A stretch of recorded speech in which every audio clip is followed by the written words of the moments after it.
Bonjour Ludo, Bonjour. est-ce que tu peux nous expliquer comment t'es venue l'idée pour faire ce stand et si ça a été long pour réunir toutes ces superbes pièces? Alors long oui, ça fait 20 ans que je collectionne et l'idée elle est venue toute bête. Un ami qui a organisé une soirée dans un restaurant qui m'a proposé de venir exposer mes objets et tout est parti de là. Et au bout de 6 ans, on est là. Et quelle est la plus grosse difficulté pour acquérir un nouvel objet? Maintenant, c'est parce que les objets, alors, les objets de collection sont assez faciles à trouver parce qu'il y en a de plus en plus. Mais tout ce qui est objet qui ont servi sur les films, c'est de plus en plus difficile. Soit c'est hors de prix, soit c'est très compliqué. Donc les objets, c'est uniquement aux enchères ou vous pouvez directement contacter les studios Alors la plupart des objets c'est de l'enchère, sauf qu'il y a encore de l'achat en direct, mais ça reste assez rare.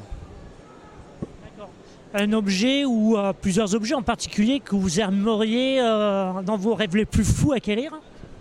Oh, je crois qu'il y en a plusieurs. Ouais. Je pense que ce serait déjà il y aurait un costume complet de l'équipe de Dove Strong ou de Beaubaton, mais c'est quasiment impossible. J'en ai même jamais vu à la vente. Peut-être le château?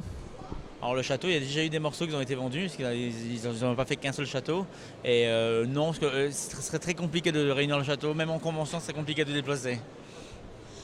Est-ce qu'il y a un endroit en particulier où vous aimeriez bien faire votre expo et à laquelle vous n'avez jamais eu l'occasion d'aller jusqu'à maintenant? J'ai jamais été en Bretagne, donc voilà, donc je me dis pourquoi pas. Et à l'étranger peut-être? J'ai fait l'Espagne, j'ai fait l'Angleterre, on a fait l'Allemagne. C'est déjà pas mal. Donc après, pourquoi pas d'autres pays, mais plus on va loin, plus c'est compliqué de transporter tout ça.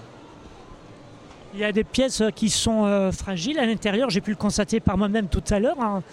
Il y en a certaines qui sont sensibles aux différences de température, où ça doit être compliqué pour le transport.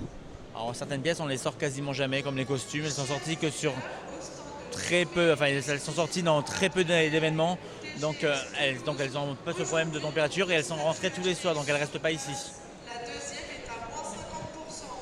Vous avez souvent des cosplayers ou même des acteurs qui viennent dans votre stand?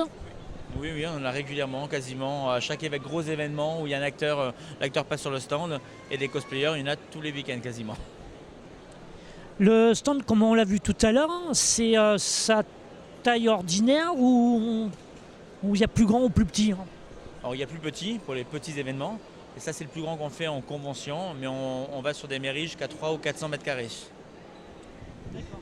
J'ai entendu parler il y a peu d'un événement où c'était sur Harry Potter qui se passait, je crois, du côté de Perpignan, où on se baladait un peu comme dans les rues qu'on voit dans la première, avec toutes les boutiques, etc. Est-ce que ça vous parle?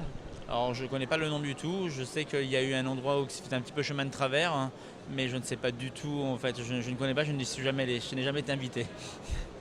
C'est dommage parce que vous auriez été pile poil à votre place là-bas. Il faut leur donner leur idée et le contact.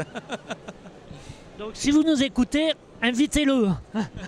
Avec grand plaisir. Je vous remercie. C'était Cyril pour Ciné Passion 34.